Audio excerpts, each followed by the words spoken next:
আপনি কি নিজের জন্য একটা পোর্টফোলিও বানাতে চাচ্ছেন, বা আপনার পোর্টফোলিও বানানোর জন্য যে স্কিল বা যে ডিজাইনিং স্কিল সেটা আপনার কাছে নেই, তাহলে এই ভিডিওটা আপনার জন্য একদম বিগিনার হয়ে থাকলে এই ভিডিওটি সম্পূর্ণ স্কিপ না করে দেখার চেষ্টা করবেন। সো হ্যালো এভরিওয়ান, আসসালামু আলাইকুম and welcome back to another brand new video.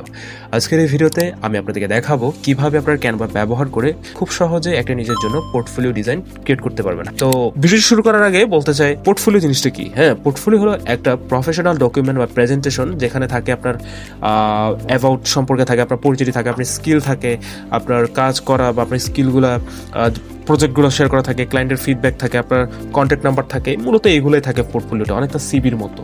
তো সেই জিনিসটা আমি দেখাবো কিভাবে করবেন। আপনারা জাস্ট আপনার ক্যানভাতে লগ ইন করে নেবেন, দেন এখানে সার্চ অপশনে গিয়ে আপনারা লিখবেন পোর্টফোলিও। পোর্টফোলিও লিখে সার্চ করার পর দেখতে পাচ্ছেন আপনার সামনে অনেকগুলা টেমপ্লেট শো করছে, 10টা স্লাইডের পোর্টফোলিও। তো আমি যেহেতু টিউটোরিয়াল পারপাসের জন্য বানাচ্ছি, তো সেক্ষেত্রে আমি একটু ছোট নেওয়ার ট্রাই করি।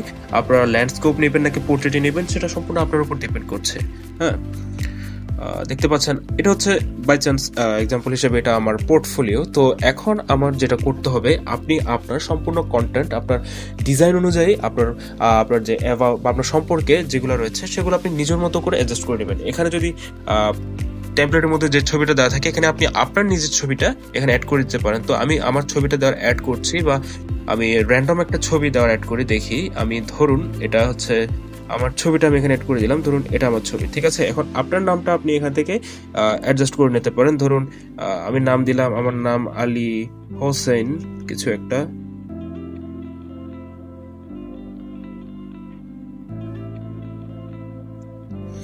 দিলাম। তারপর এখানে আপনার অ্যাবাউট মি সম্পর্কে আপনি সম্পূর্ণ ধরে ধরে এগুলো এডিট করে নিতে পারেন। তারপরে এখানে আপনার যা রয়েছে আপনি এখানে দেখতে পাচ্ছেন, আপনি স্কিলগুলো চাইলে আপনি এখানে অ্যাড করতে পারেন। আপনি কি কি স্কিল পারেন, ধরুন আপনি একজন গ্রাফিক্স ডিজাইনার, তো এখানে দিলাম আমি, বা আপনি একজন ওয়েব ডেভেলপার, তো আমি দিলাম এখানে HTML, তারপর এখানে দিলাম CSS, তারপর এখানে দিলাম মাই স্কিলসগুলো আমি কি কি পারি, তো সেগুলো আমি দিলাম। এখানে আমি দিলাম ধরুন CSS, এখানে দিলাম। তারপর হচ্ছে আপনার জাভা স্ক্রিপ্ট।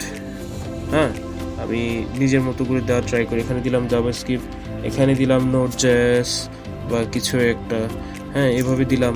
তারপরে আপনি আপনার এখানে জিমেলটা অ্যাড করতে পারেন, বা আপনার যদি কোনো ওয়েবসাইট থাকে আপনি এভাবে অ্যাড করতে পারেন। আপনি এখানে আপনার নাম্বারটা অ্যাড করতে পারেন। আপনি সম্পূর্ণ নিজে ধরে ধরে এভাবে নিজের মতো করে কাস্টমাইজ করে নিতে পারবেন। এখানে সব সুযোগ সুবিধা রয়েছে। আপনি যদি চান এই টেমপ্লেটটা আপনার পছন্দ হচ্ছে না, আপনি অন্য টেমপ্লেট ইউজ করতে পারেন। তো এটা তো গেল আমার ফার্স্ট স্লাইড। এখন অপর পৃষ্ঠায় যে স্লাইডটা থাকবে সেটাতে আমরা এডিট করার ট্রাই করি। দেখুন এখানে আমার দ্বিতীয় স্লাইডের মধ্যে যদি আমরা যাই, এখানে দেখতে পাচ্ছি আপনার সম্পর্কে কিছু বায়ো ডাটা বা কিছু একটা এখানে বোঝাচ্ছে। আপনি এখানে আপনার নামটা দিয়ে দিলাম, মানে আপনি আপনার সম্পূর্ণ আপনার নিজের মতো করে কাস্টমাইজ করে নিতে পারেন। এখানে দেখতে পাচ্ছেন আপনার সিগনেচারটা রয়েছে, আপনি এটাকে নিজের সিগনেচারে রূপান্তর করে নিতে পারবেন। এটাকে ডিলিট করে দিয়ে আপনার সিগনেচারের যে ফাইলটা রয়েছে সেটা আপনি এখানে অ্যাড করে দেবেন। অ্যাড করার জন্য আপনার এখানে আপলোড নামে একটা অপশন রয়েছে, দেন আপলোড ফাইলে ক্লিক করার পরে আপনার ডিভাইস থেকে আপনি সিলেক্ট করে সেটাকে আপলোড করে দিতে পারেন। আমার যেহেতু নেই, তো সেক্ষেত্রে আমি দেখাতে পাচ্ছি না। তো সম্পূর্ণ শেষ হওয়ার পরে আপনি এখানে ডাউনলোডে ক্লিক করার পরে দেখতে পাচ্ছেন ডাউনলোড নামে একটা অপশন রয়েছে। আপনি এটাকে PDF এ ডাউনলোড করতে চান, নাকি MP4 ভিডিওতে, নাকি প্রেজেন্টেশন ফাইলে ডাউনলোড করতে চান, নাকি JPG এ ডাউনলোড করতে চান, সেটা আপনার উপর ডিপেন্ড করছে। তো আশা করি আপনারা বুঝতে পেরেছেন। তো বন্ধুরা, আজকের ভিডিওতে এই পর্যন্ত। ভিডিও যদি ভালো লেগে থাকে তাহলে অবশ্যই ভিডিওতে লাইক দিতে ভুলবেন না। আর আপনি যদি আমার চ্যানেলে নতুন হয়ে থাকেন তাহলে অবশ্যই আমার চ্যানেলটি সাবস্ক্রাইব করে আমাদের সঙ্গে থাকবেন। তো আজকের ভিডিওতে এই পর্যন্ত। সে পর্যন্ত ভালো থাকবেন, সুস্থ থাকবেন। দেখা হচ্ছে নতুন কোনো ভিডিওতে। আল্লাহ হাফেজ।